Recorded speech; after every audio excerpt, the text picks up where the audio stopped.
Mini माता एक महान व्यक्तित्व जिन्होंने छत्तीसगढ़ में व्याप्त सामाजिक कुरीतियों को मिटाने की कोशिश में अपना जीवन व्यक्त कर दिया और स्वतंत्रता संग्राम में भी एक अहम भूमिका निभाई। वो महिला सशक्तिकरण की पक्षधर थी और सबके लिए मां समान थी। पीड़ितों का दुख दूर करती थी और मुश्किल वक्त में उनके साथ खड़े रहती थी। वो सौम्य थी लेकिन अपनों के लिए वो दहाड़ती भी थी। वो मिनी माता थी। मिनी माता का नाम मीनाक्षी देवी था। उनकी माता देवमती बाई और पिता बुधारीदास महंत थे। 13 मार्च 1913 को उनका जन्म असम के एक गांव में हुआ।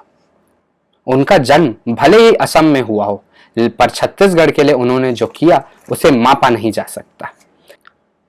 मीनाक्षी देवी ने जमुनामुख नाम की एक जगह से अपनी मिडिल स्कूल तक की शिक्षा प्राप्त करी। इस शिक्षा ने उन्हें जीवन भर की राह दिखाई। उस समय भारत में स्वतंत्रता संग्राम आंदोलन जोर पकड़ रहा था। 1920 में अंग्रेजों के खिलाफ चल रहे राष्ट्रीय आंदोलनों में मीनाक्षी ने भरपूर काम किया। उस वक्त स्वदेशी आंदोलन भी चल रहा था। छोटी सी मिनी ने स्वदेशी कपड़े पहनना आरंभ किया और विदेशी वस्तुओं की होली भी जलाई। इसी दौरान सतनाम पंथ के गद्दी नशीन गुरु आगमदास जी गोसाई सतनाम पंथ के प्रचार के लिए छत्तीसगढ़ से असम गए। इसी दौरान उनकी मुलाकात मीनाक्षी देवी से हुई। 1932 में गुरु आगमदास जी ने मीनाक्षी देवी से विवाह किया। विवाह के पश्चात मीनाक्षी देवी असम से छत्तीसगढ़ पहुंच गई। विवाह के बाद मिनी माता ने छत्तीसगढ़ आके मैट्रिक की परीक्षा दी। इसके साथ ही उन्होंने अलग अलग भाषाओं का भी ज्ञान लिया। उन्हें हिंदी के अलावा अंग्रेजी, बांग्ला, असमिया और छत्तीसगढ़ी भाषा का भी ज्ञान था। इसी के बाद से शुरू होता है मीनाक्षी देवी का मिनी माता बनने का सफर।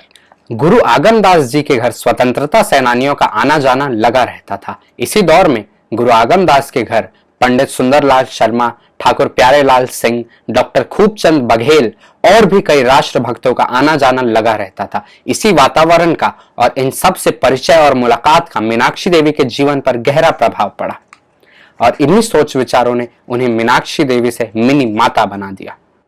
जीवन चक्र चल रहा था और तभी वक्त ने बेरहम करवट बदली और साल 1954 में गुरु आगमदास जी का निधन हो गया। इसी के बाद मिनी माता पर गुरु आगमदास जी के अधूरे कार्यों की पूर्ण जिम्मेदारी आ गई और जिम्मेदारियों को उन्होंने बखूबी निभाया। समाज और घर परिवार दोनों को उन्होंने पूरी लगन से संभाला। इसके बाद सांसद का उपचुनाव जीतकर मिनी माता छत्तीसगढ़ क्षेत्र की पहली महिला सांसद बनी और 1955 से 1972 तक 5 बार उन्होंने संसदीय चुनाव जीता। उन्होंने देश के लिए बहुत महत्वपूर्ण कार्य किए। छुआछूत मिटाने के लिए उन्होंने इतना काम किया कि उन्हें लोग मसीहा के रूप में देखते थे। वो शासन प्रशासन के साथ समन्वय बनाकर मानव कल्याण, नारी उत्थान, किसान, मजदूर, छुआछूत कानून, बाल विवाह और अनेकों जन कल्याण के काम करती थी। मिनी माता के प्रेरणा से ही हसदेव बांगो बांध का निर्माण किया गया, जिससे आज भी हजारों एकड़ की सिंचाई होती है।